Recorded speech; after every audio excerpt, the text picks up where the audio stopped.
What's up, Wolfpack? Cole Gregg here out at South Mountain with Austin Hemperley. We're going to be giving you a little down low on a new video series we have coming out following his journey in trying to get into some EWSs. So Austin, give us a little intro about yourself. Where are you from? Kind of what's your background in riding? You know, we were talking in the truck on the way up here and you haven't been riding for all that long. So yeah, give us a little background. Okay, cool. Yeah, I'm Austin Hemperley, also known as the Hempdog. You guys might have seen me, but I started riding bikes at a young age.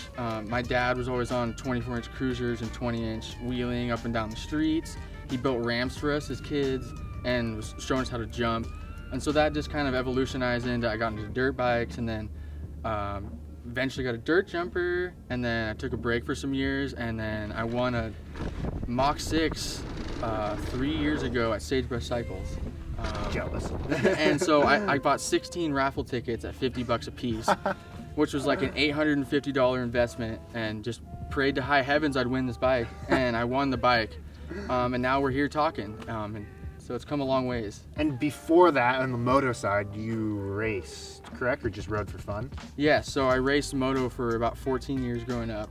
And that's not a short period of time. Like that's pretty extensive. So yeah, most of my childhood was spent training and doing my schoolwork so we could go race and ride. Okay. And then I did a handful of years of BMX racing in between my motocross racing. Yep. And then yeah, just building jumps in the neighborhood, and it was fun just to go fast and be competitive. I did all kinds of sports growing up and just fell in love with two wheels. And you grew up near Portland? In Bend, Oregon. You're in Bend, okay. Yeah, so I grew up in Bend, Oregon. You're racing moto in Bend, or was that like countrywide? We'd travel Washington, California, yeah, wherever we could go. Yeah, Montana, New Mexico, like just all around the Northwest and Southwest we were able to go. My dad worked 3 jobs and did everything he could that we could get out and do that stuff. So as long as I kept my schoolwork and my chores good, then we could go out and race. Right on. Mm-hmm.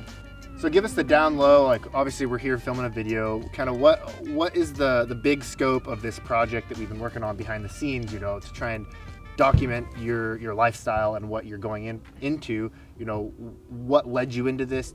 Are you still working? You know, give us a little backstory about, you know, this video series in particular, and kind of just introduce everyone to why we're going to be seeing more of him. Okay. Yeah, so I met Drew a few years ago.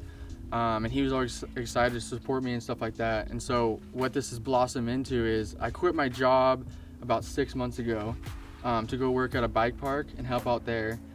And then a local bike shop picked me up and is helping me out. What bike shop? Sagebrush Cycles. Sagebrush Cycles? Yeah. Sagebrush Cycles, yeah. Shameless plug, have to do it. And yeah, James has been helpful and all the guys there. So they've kind of supported me and motivated me to get out and travel and race. Actually, my first race that I asked to do, he said he wouldn't help me out unless I did the pro class. So I threw myself straight into the pro class, which led me into good success and big challenges. What was the result that first race? I got 18th at Bellingham.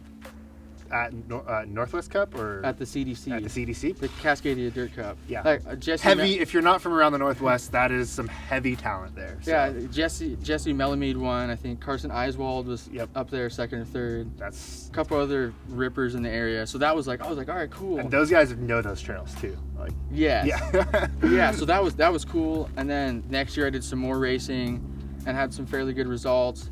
And then last year, you know, everything happened with COVID and all that stuff, so we were able to solve some races at Bachelor.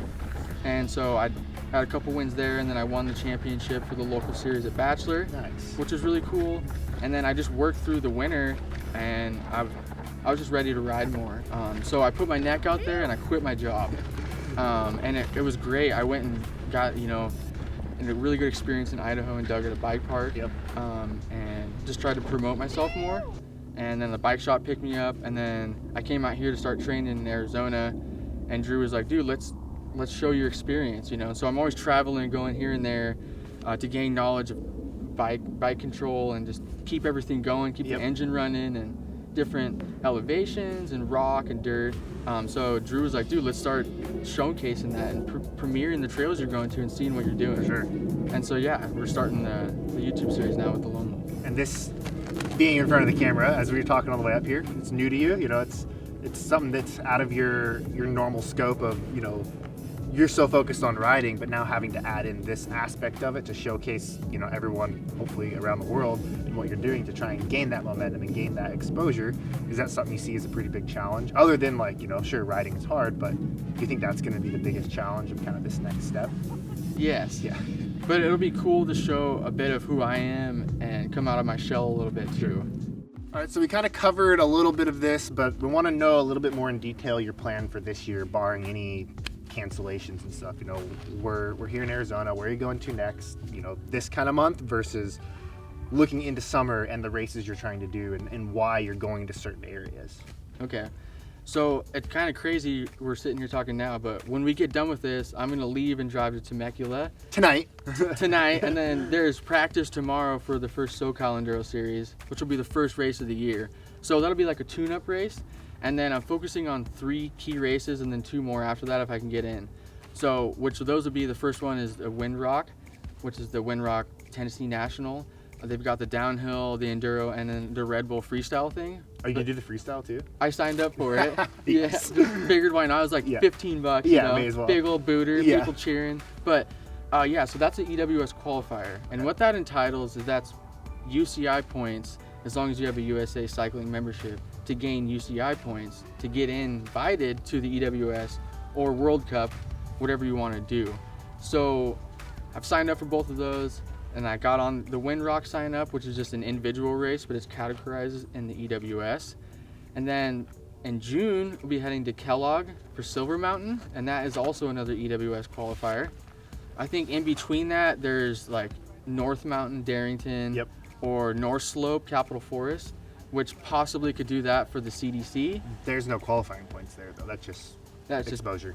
Fun. Yeah. Bragging. And which was where I started at, which is cool. Sure. Do a couple of those and then head out to Idaho and go dig at that bike park and then do that race there at Silver. Yep. And then the next American race after that is Winter Park, which is also nationals. Oh yeah. So that place is very fun, flowy, kind of more my taste. And I got to go there last year and venture around for a week and ride a bunch of stuff and hang out with Jank Ingram from Commensal. So that'll be the 3rd race in the States for EWS qualifier. Now they did have one in Burke Mountain, but they moved it to Mexico. So now there's 2 Mexico qualifiers, the Lobos and the Taxco. Okay. And so I'm trying to get my passport and get basically funding to do that, because you got to do, hotels, and there's a whole roundabout of listings that they give you for amenities and stuff like that. So that'll be the last 2 for the year. Sure. And then there is a possibility of going to Chile if I can get some help to go there, if I need some more points. Sick. So yeah, I'm just accumulating points to get into the EWS. Yep. Or just to have a chance at that. And that involves, traveling, meeting all kinds of new people, and then just riding your bike more. Totally. And if, say, you make it in EWS, are you going to focus just on the North American rounds that we have, which I think next year's only Whistler in North America, right? Yes. Yeah, okay. Whistler. Yeah. So then I want to do the full series, if I can, Totally. I believe they take the top 300 riders. The top 300 world UCI point ranking people, and then they invite those people in, is what I've heard through the emails and the through the grapevine. And is the UCI points different for enduro and downhill? So could you say you get points at like North Star? Would those points transfer over to DH, or is it a separate EWS and downhill point So system? your UCI points are UCI points. Oh, so like I went to the Sea Otter for 2019, and Curtis Keene was number 3 number plate, and I was number 4, just because I had UCI points. Oh, interesting. So that carries along with you wherever you go. You know what I mean? Yep. And you finish a qualifier race, you still get like a point or like some points, Sure. Or if you're like over 30th or 40th, So learning new stuff every day. Which it took me a while to figure that out. A few of my teammates and fellow riders were like, "Oh, how do I do this?" Totally. So yes, cool. So that's the focus and the goal. So the history, some more background about Austin here. What are you most excited for 2021? I'm most excited just to be able to get out there with everyone and push the limits, and get out there and do some racing. Do some more traveling. Hopefully get another frame. I really want to get a downhill bike. So you'll be racing that at Windrock DH? I'm trying to get the new Firebird. Got it. I'm hopefully gonna get the new frame by then. but we'll see. But most likely be racing this honey. Yeah. And what year Firebird is this? That's a 20. 20, okay. It's not that old. Put a lot of miles on it though. Yes, yeah. She's ridden a lot. But yeah, it'd be cool to get another one of these frames or DH frame and then just traveling and going to those races. Totally. Because it's like, we get to the race and we train for the races, but the whole experience going to there is what's fun, you know? I mean, how many days drive to Windrock is it? 4? A 2-day. You're gonna go straight? Kind of, sorta? If we did do that. Yeah. But no, I think we're gonna try to stop. Okay. And you're going with other people there? Yeah, so my buddy Keith Robert from Bellingham. Sweet. So we're gonna caravan there. Doing what he's doing is not easy. One, the riding, but also the traveling and the expenses that involved in that. And it takes some really, really cool brands to help these athletes get to where they want to be. So give us the down low on who's helping support you in 21. Cool. Well, yeah, first one is Sagebrush Cycles. They've been my rock and helped me out last few years. Next would be Pacific Northwest Components, which is really cool to be supported by them. You got G-Form, Ride Concepts, Schwabe Tires. Project 321's been a huge help, actually. I cracked a wheel in Sedona and pulled some backup wheels out and then laced up some new hubs for these and sent them out here and shipped them out so I didn't have to drive back. Nice. So that was helpful. And then Oregon Industries has been helping. They do CBD stuff, right? Yes. Yeah, nice. And then Abilis too. And then I'm trying to get more, I really want to get with Pivot. You know, hey, Pivot. or a wheel sponsor or something like that. So if you had to pick like someone that you really want to work with, that Pivot would be top on your list then. Yes, yeah, cool. Definitely. Well, we're not too far. Maybe we'll have to go knock on the window and hold up a sign. Yes, right. Like, hey. And how many wheels do you think you like? You obviously said you cracked one in Sedona, but I mean, is that kind of a rare occurrence nowadays with the components being so good? I mean, things do happen, but is that going to be a big expense you think through the race season? That's been one of my biggest expenses. Yeah. I haven't had a rim last more than 2 months beside the Reynolds. Wow. So the Reynolds lasted for about 7 months. Okay. So that was like a world champ rim. Yep. But since I laced it to another hub, it wasn't warranted. Oh, interesting. So now I just have a front wheel of that. Okay. So yeah, I mean, a rim lasts a month or 2. And you prefer carbon or aluminum? Carbon. Yeah. It seems to be stiffer and not as flexy. Sure. Yeah, and you dent alloy real easy. Like I folded a wheel up at Big Sky last year. I tacoed an alloy Oh my gosh. on Buffalo Run. So I was running alloy for a bit because it was cheaper, but then I was just going through them. Yeah. And so now I'm back on carbon. Yep. So, yes. Cool. Maybe get Reynolds or Envy would be cool. Totally. Or yeah, Stance. well, if you do swoop up Pivot, I mean that's a pretty synergistic combo, the Reynolds and Pivot stuff. Yes. And they're great. So sweet deal. All right, thanks for tuning in on this. Will this be the first episode, you think? I don't know how many episodes you have. It's going to be one of the first episodes, kind of introducing Austin here, what his journey's going to be. We'd love to hear any comments and feedback, any wheel companies out there that are looking for a shredder. But other than that, it was a pleasure sitting here talking to you, and I think we're going to go for a little ride, get some clips, and explore South Mountain here a bit.